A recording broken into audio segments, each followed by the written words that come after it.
ప్రణీత్ రావు tapping వ్యవహారంలో సంచలనాలు వెలుగు చూస్తున్నాయి.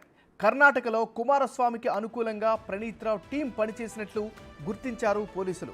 కుమారస్వామి హైదరాబాద్లో కేసీఆర్ని కలిసిన తర్వాత ప్రణీత్ రావు టీం కర్ణాటక వెళ్ళినట్లు పోలీసులు గుర్తించారు. అక్కడ మకాం వేసి కాంగ్రెస్ బీజేపీ నాయకుల ఫోన్ కాల్స్ ట్యాప్ చేసి వారి కదలికలపై నిఘా ఉంచినట్లు తెలుస్తోంది. మరోవైపు కాంగ్రెస్ నాయకులు డబ్బు తరలించే విషయాన్ని ముందుగానే కుమారస్వామికి చేరవేశారని పోలీసులు గుర్తించారు.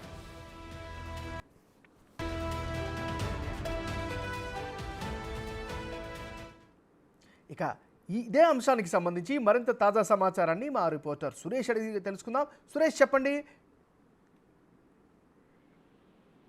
ప్రణీత్ రావు టీము ఇటు బీఆర్ఎస్ కే కాకుండా ఇతర రాష్ట్రాలకు మిత్రపక్షాలైనటువంటి కుమారస్వామి పార్టీ నాయకులకు కూడా సహాయం చేసినట్టు పోలీసులు గుర్తించడం జరిగింది. ఎందుకంటే కుమారస్వామి బీఆర్ఎస్ తో పొత్తు పెట్టుకొని కేసీఆర్ తో కలిసిన తర్వాత కర్ణాటక ఎలక్షన్ లో సపోర్ట్ చేయాలని చెప్పేసి కేసీఆర్ ని కోరడంతో ఇక అక్కడ కాంగ్రెస్ సంబంధించిన నాయకులు ఎవరైతే ఉన్నారో వారికి సంబంధించిన ఫోన్ కాంటాక్ట్స్ అన్నిటిని కూడా ప్రణీత్ రావుకి ఇచ్చి వాళ్ళ కదలికలపై ఎప్పుడు నిఘా ఉంచారు ప్రణీత్ రావు టీం. ఎప్పటికప్పుడు వాళ్ళు ఎక్కడికి వెళ్తున్నారు, ఎవరితో కలుస్తున్నారు, ఎవరి వ్యాపారులను కలుస్తున్నారు, వీటన్నిటిపైన కూడా కాల్ రికార్డ్ చేసి కుమారస్వామికి అందజేశారని చెప్పేసి కూడా పోలీసులు గుర్తించారు. దీనికి సంబంధించి ప్రణీత్ రావు ప్రత్యేక టీం ని కర్ణాటక తీసుకెళ్లి అక్కడ దాదాపు ఎలక్షన్లు జరిగే ఒక 20 రోజుల పాటు అక్కడే ఉండి మొత్తం నిఘా ఉంచి కుమారస్వామికి సహాయం చేసినట్టు పోలీసులు గుర్తించడం జరిగింది. ఇప్పుడు ఆ ప్రణీత్ రావుతో పాటు ఎవరెవరు వెళ్లారు, ఎవరెవరి ఫోన్లు ట్యాపింగ్ పాల్పడ్డారు, దీని అంతా పైన కూడా విచారణ జరుపుతున్నారు పోలీసులు.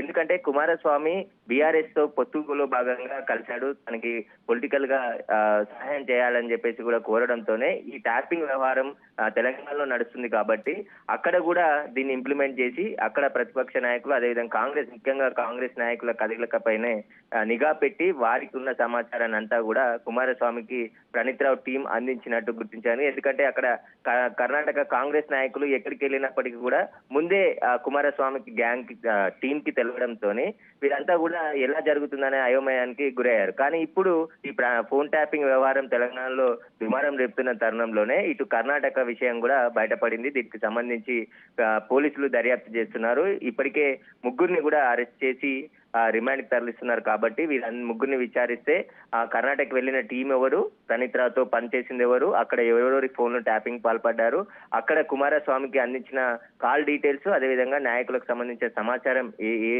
సమాచారం అందించారనే దానిపై పూర్తిగా దర్యాప్తు చేయనున్నారు. Right, thank you Suresh.